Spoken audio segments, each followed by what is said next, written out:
Bismillahirrahmanirrahim. Assalamu alaikum students. How are you? I hope you all are fine. Today we are going to start lecture number 3 from chapter number 4, Environment and Interactions, and the topic is Dependence of Organisms upon One Another. So, come to the topic. Now we are going to start that how animals, first of all we will study that how animals depend upon the plants. They depend upon plants for food. Just look at that picture दे जितने भी animals हैं वो सारे के सारे plants से ही start कर रहे हैं ये जो है वो अपनी फूड लेना, ठीक है। उसके बाद नेक्स्ट जो है यहाँ पर एक कंज्यूमर दिखाया गया, फीडिंग पॉइंट दिखाया गया है कि कैसे प्रोड्यूसर को एक एनिमल करता है, वो एनिमल को दूसरा कोई बर्ड खा जाता है और उसको आगे तीसरा खा जाता है। इस तरह से फूड चेन जो है, जो फूड का प्रोसेस है वो चलता है प्रोड्यूसर से स्टार्ट होकर, और एनिमल्स डिपेंड करते हैं प्रोड्यूसर्स पर यानी प्लांट्स पर, ठीक है बेटा। अच्छा, अब हमारे पास एक क्वेश्चन है यहाँ that where do we get fruits, vegetables and cereals, कि हम ये चीज़ें कहाँ से लेते हैं जी। ये सब चीज़ें कहाँ से आती हैं? प्लांट्स में से, ठीक है। प्लांट्स ही हैं जो हमें इन सारी चीज़ों को प्रोवाइड करते हैं और जिनको खाकर हम जिंदा रहते हैं, ठीक है। ये था फर्स्ट पॉइंट। सेकंड पॉइंट है कि for shelter animals depend upon plants for shelter, ठीक है। शेल्टर के लिए यानी कि कैसे? फर्स्ट ऑफ ऑल है कि एक ऑल यानी कि एक जो आपके पास यहाँ पर उल्लू नज़र आ रहा है आपको, ठीक है। उल्लू जो हैं वो उनको शेल्टर कैसे प्रोवाइड करते हैं? वो एक दरख्त के अंदर जो है वो जो उसको सुराख करके उसके अंदर अपना घोंसला बना के रहता है, तो उसको क्या प्रोवाइड हो गया? उसका शेल्टर यानी कि उसका होम बन गया, ठीक है। उसके अलावा स्पैरोज़ हैं, क्रोज हैं, ईगल्स हैं और काइट्स। काइट्स यानी कि वो ईगल्स के टाइप के जो होते हैं, जैसे आजकल यहाँ पर बहुत ज़्यादा आम है जिनको हम चील कहते हैं, वो काइट्स होते हैं। और उन सब भी जो हैं वो घोंसला बनाकर रहते हैं कहाँ पर?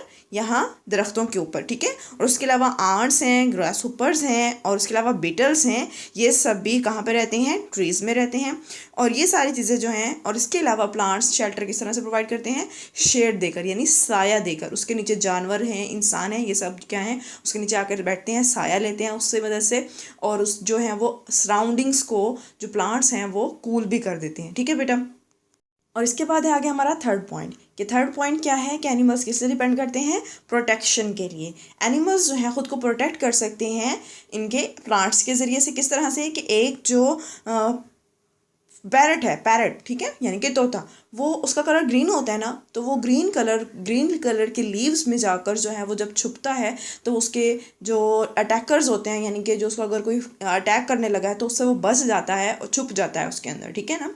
तो उसके अलावा जो है अगर कोई उसको पकड़ने लगे तो उससे बच जाता है। उसके अलावा जो ग्रास हुपर्स हैं वो भी ग्रीन कलर के होते हैं, वो ग्रासेस में जाकर छुप जाते हैं, उनके साथ उनका कलर मैच हो जाता है, इसलिए वो भी जो है वो पकड़े जाने से बच जाते हैं, ठीक है। ये तो था कि किस तरह से एनिमल्स डिपेंड करते हैं प्लांट्स पर। अब जो प्लांट्स हैं ना वो भी डिपेंड करते हैं एनिमल्स पर।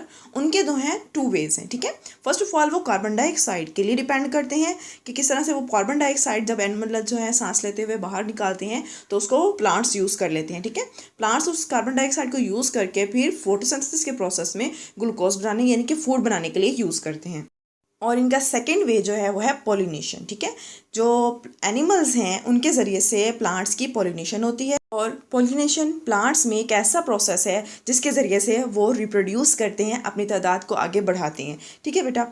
इस तरह से जो है वो हेल्पफुल है उनके लिए, प्लांट्स के लिए एनिमल्स। अच्छा बेटा, अब आगे है do you know that all living organisms need food to live, कि तमाम जानदारों को ज़िंदा रहने के लिए फ़ूड की ज़रूरत होती है। और फूड वो किस तरह से हासिल करते हैं? सबसे पहले वो डिपेंड करते हैं ग्रीन प्लांट्स के ऊपर, ठीक है। ग्रीन प्लांट्स सबसे पहले उसको फूड को प्रिपेयर करते हैं, उनको फिर एक एनिमल ईट कर देता है, उसके बाद नेक्स्ट एनिमल जो है उसको ईट करता है, और इस तरह से एक पूरी फूड चेन जो है वो बन जाती है। जिस तरह से यहाँ पर आप देख सकते हैं कि प्रोड्यूसर्स है, फिर प्राइमरी कंज्यूमर है, सेकेंडरी कंज्यूमर है और फिर टर्शरी कंज्यूमर है, ठीक है। इस तरह से एक पूरी फूड चेन चलती जाती है। Okay students, that's all from today's lecture. I think you all understand the points. Jazakallah.